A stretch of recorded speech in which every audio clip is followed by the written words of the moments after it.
L'élection de jeunes au conseil communal, quel apport pour relever les défis municipaux? C'est le sujet que nous allons échanger aujourd'hui avec un jeune parlementaire autour d'élection de jeunes au conseil communal. Chers auditeurs et auditrices de mon point de vue, bienvenue encore une fois de plus dans votre podcast. Merci de nous encourager de près ou de loin. Le podcast qui vous amène toujours des sujets faciles à aimer et faciles à croquer.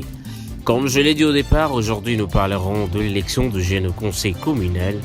Nous aimerions connaître quel apport pour relever les défis municipaux. Ensemble, pour ce faire, nous parlerons de cela accompagné d'un jeune parlementaire que je laisserai la place tout de suite de se présenter. Sans plus tarder, je laisse la place à mon invité. Je dis bonsoir et bienvenue. Ouais, bonsoir, confrère Junior Moto. Merci de m'avoir invité dans votre plateau pour parler sur les jeunes.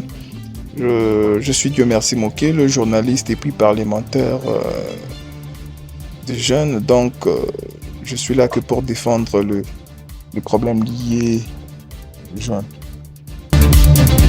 Merci d'avoir répondu à notre invitation. Nous avons le réel plaisir de vous recevoir au sein de ces plateaux pour échanger autour d'élections de jeunes au conseil communal.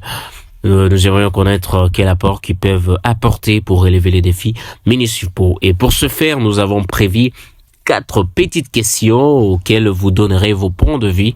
Alors, sans plus tarder, la première question est de savoir quels sont les avantages de l'élection de jeunes au conseil communal pour relever les défis municipaux. En termes de défis, vous êtes convaincu avec moi que les défis sont énormes auxquels nous attendons auprès de ces jeunes qui sont nouvellement élus comme des conseillers communaux, de pouvoir relever les défis. Les défis sont énormes et que je peux citer la vulgarisation de lois édictées par la hiérarchie, par les gouverneurs et autres autorités de l'État. Nous avons encore la croissance des banditisme urbain. Vous savez bien que ces phénomènes rebondissent beaucoup plus sur la vie entière de la capitale. Pourquoi? Parce qu'il n'y a pas de très bonnes politiques de gestion de la base. C'est d'ailleurs le travail que le chef de l'État s'est donné la peine de faire, c'est de faire évoluer la base, c'est de faire changer d'abord la base, parce que si la base est solide, le haut aussi sera également.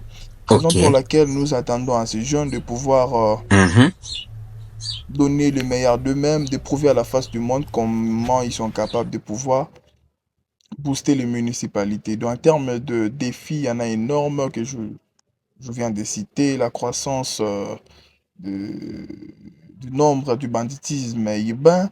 Nous avons encore la croissance des éphémères auxquelles ces bourgmestres peuvent aussi pallier en créant quelques solutions palliatives pour essayer de soulager tant soit un peu leur situation.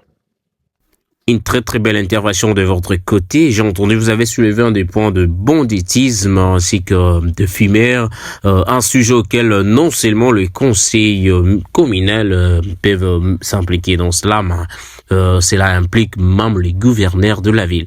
Alors, je rappelle encore une fois de plus, chers auditeurs et auditrices, vous qui n'avez pas encore marqué votre abonnement, il est temps de le faire. Ça nous met toujours à l'aise et ça nous encourage et ça nous permet d'aller encore plus loin.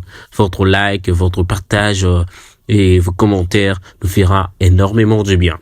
Alors la deuxième question est de savoir comment la représentation de jeunes au conseil communal peut-elle contribuer à résoudre les problèmes locaux. Je reviens à ce que j'avais dit, je viens de dire sur la question que vous venez de me poser. Quand bien même on dit souvent que la jeunesse, c'est pas la tranche d'âge, mais c'est l'état d'esprit.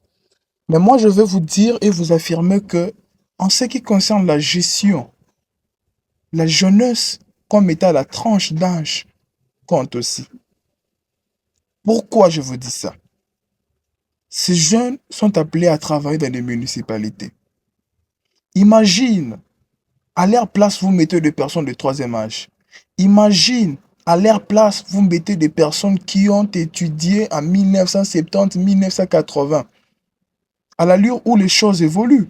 Aujourd'hui, nous avons de nouvelles technologies de l'information et de la communication. Ces jeunes sont outillés en ça. Ces jeunes sont adaptés à ce système de travail. Ces jeunes peuvent travailler au nouveau système de nouvelles technologies de l'information et de la communication, auquel les personnes de troisième âge, auquel les personnes qui ont étudié avant eux ne peuvent pas faire ça. On en voit déjà dans certains bureaux. Vous voyez un cadre qui ne sait même pas utiliser un ordinateur. Mais déjà avec ces jeunes, c'est déjà des avantages. Avec ces jeunes, en ajoutant la force, en ajoutant quoi encore, en ajoutant l'intelligence numérique, en ajoutant, s'adaptant aussi aux nouvelles technologies de l'information et de la communication. C'est déjà un atout majeur. Et je vous dis que on a l'habitude de dire que ces jeunes d'aujourd'hui n'étudient pas très bien. Ces jeunes d'aujourd'hui sabordent les études, ils font ceci, cela. Mais je vous dis, il y a des jeunes qui étudient normalement. Il y a des jeunes qui sortent fraîchement des universités, qui ont de la compétence, qui ont de la capacité. Et moi, je peux vous rassurer que ces jeunes joueront très bien ce rôle. D'ailleurs, je peux donner l'exemple de jeunes pétris de talents comme le bourgmestre adjoint de la commune de Limité. On est tous fiers de lui, il est bourgmestre de la commune de Kassavoubou. Ce sont des jeunes qui ont été nommés par le chef de l'État. On est fiers de leur manière de faire des choses. Est-ce que ces jeunes bourgmestres ont terminé en 1970? Non pas, non plus. Ils ont terminé en 2000, allant de 2017, 2018, 2020 jusqu'à des choses comme ça. Donc on ne peut pas leur inculquer des informations qui ne sont pas les siennes. Moi, je crois que ces jeunes vont relever les défis municipaux. Moi, je crois, avec les compétences qu'ils ont acquis dans des universités, ces jeunes peuvent booster les communes. Vous avez compris avec moi que nous sommes en train de chiter à la fin de cet épisode d'aujourd'hui. Alors la troisième question, messieurs, Dieu merci, Mokelo, est de savoir quels sont les défis spécifiques auxquels les jeunes peuvent apporter des solutions innovantes au sein du conseil communal. Je m'en veux rassurer toutes les personnes qui ont pu penser à l'intelligence, qui ont pu penser à la manière de faire de ces jeunes qui ont été nouvellement élus au conseil communal. Et si je peux dire, répondant à votre question, on a souvent, je peux dire comment, je ne sais pas comment je peux dire ça, c'est une citation ou quoi. Mais néanmoins, il y a une chose qu'on dit, faire une chose en faveur des jeunes sans les jeunes, c'est le faire contre eux. Moi, je reviens beaucoup plus à la nomination, à l'élection des personnes qui gèrent les jeunes, mais ils ne sont pas jeunes eux-mêmes. Est-ce que ces personnes vont prendre, vont prendre au cœur hein, les préoccupations de la jeunesse? Est-ce que ces personnes d'ailleurs fréquentent les jeunes fréquemment pour qu'ils aient les soucis de ces jeunes? J'en crois pas. Raison pour laquelle je salue l'élection de 2023 qui vient de passer, à laquelle nous avons vu l'élection de beaucoup de jeunes dans plusieurs municipalités. Ce sont que des jeunes qui ont été élus pour que ces jeunes qui sont nouvellement élus prennent maintenant ce qu'on appelle les problèmes de la jeunesse en main et qu'ils puissent passer aux actions concrètes pour que les choses évoluent comme on en a voulu tous. Oui, la quatrième question pour clore à cet épisode d'aujourd'hui est de savoir en quoi l'élection de jeunes au conseil communal peut-elle favoriser une meilleure prise en compte des besoins et des aspirations de jeunes dans la gestion municipale. Merci pour cette question. C'est une très bonne question, cher journaliste. Laisse-moi vous dire que nous sommes de jeunes parlementaires, donc nous avons combattu largement pour que les jeunes soient représentés dans les instances de prise de décision. Et j'en profite également à saluer la volonté politique du chef de l'État, M. Félix-Antoine Tshisekedi Tshilombo, pour la chance et l'opportunité qu'il accorde aux jeunes, car ce n'était pas passable et facile au régime précédent, mais quand même avec lui, nous sentons une reconnaissance et une porte qui est ouverte en faveur des jeunes. Je veux vous dire, il ne faut pas négliger les jeunes en ce qui concerne la politique. Parce que dans la politique, on a beaucoup plus besoin de jeunes Dans des marches, ce sont des jeunes qui sont victimes. Dans des marches, ce sont des jeunes qui subissent. Dans des marches, ce sont des jeunes qui remplissent un nombre colossal pour que ces marches soient tenues. Pourquoi on veut le jeune? Parce que premièrement, on croit à leur capacité physique. On croit à leur vigueur physique. C'est parce qu'on croit à leur énergie physique.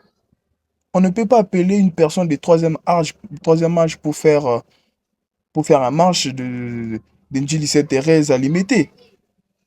Vous êtes convaincu qu'avec moi, cette personne ne saura pas. Et pourquoi on fait appel aux jeunes? Parce qu'on croit à la force des jeunes. Laisse-moi vous dire que dans la gestion de la chose publique, les jeunes aussi doivent participer. Pourquoi? Parmi les avantages, je vais soulever ici l'énergie que ces jeunes ont. Vous le savez, il y a beaucoup de jeunes qui vont faire le travail sans pour autant qu'ils aient de rémunération comme des ministres. Ils vont faire le travail plus que ces ministres. Ils vont faire le travail plus que les députés provinciaux, plus que le bourgmestre eux-mêmes. Vous savez bien, nous avons des jeunes compétents, nous avons des jeunes dévoués, nous avons des jeunes pétris d'intelligence, pétris de talent qui peuvent bien faire ce travail. Si je peux donner un exemple des avantages de la jeunesse dans la gestion de la chose publique et surtout dans des municipalités comme nous le voyons. On a l'actualité aujourd'hui internationale, c'est les élections qui vont se dérouler le 5 novembre aux États-Unis. Auquel s'opposent Donald Trump et Joe Biden. On a remarqué tous, après leur débat contradictoire, c'est Donald Trump qui avait beaucoup plus de chances à pouvoir remporter. C'est une présomption à pouvoir remporter les élections présidentielles. Pourquoi? Parce qu'on constate avec Joe Biden une défaillance, vu que son âge est avancé, vu qu'il court déjà vers son terme concernant l'âge, quand bien même lui se sent capable à pouvoir continuer à assumer les responsabilités de l'État. Et oui, c'est la 4e question qui me fait en cet épisode d'aujourd'hui. Messieurs, Dieu merci Mokelo. Nous sommes arrivés à la fin. Votre mot pour se séparer. Merci beaucoup. Junior Moto. J'ai aimé le travail qui s'est fait dans votre émission. Je suis vraiment très satisfait. Je vous conseille de pouvoir continuer comme ça et surtout, il faut, comme étant vous êtes jeune, il faut appeler beaucoup plus de jeunes pour qu'ensemble nous puissions arriver aux objectifs voulus en faveur des jeunes. Et je vous rassure aussi de ma franche collaboration. Quand vous aurez besoin de moi pour parler des choses liées aux jeunes, donc je suis déjà ouvert, je vous rassure. Et je vous souhaite aussi plein succès dans votre travail, demeurez comme ça. Que Dieu vous bénisse abondamment. Merci aussi à vous, chers auditeurs et auditrices de mon point de vue, d'avoir prêté votre oreille du début jusqu'à la fin de cet épisode. Merci pour vos commentaires, vos likes, vos partages et vos abonnements. Bien sûr, ça nous fait toujours du bien. Quant à moi, je vous donne rendez-vous à la prochaine, à la même heure, toujours avec le même plaisir. Merci pour votre abonnement sur CMI Spotify. À très bientôt.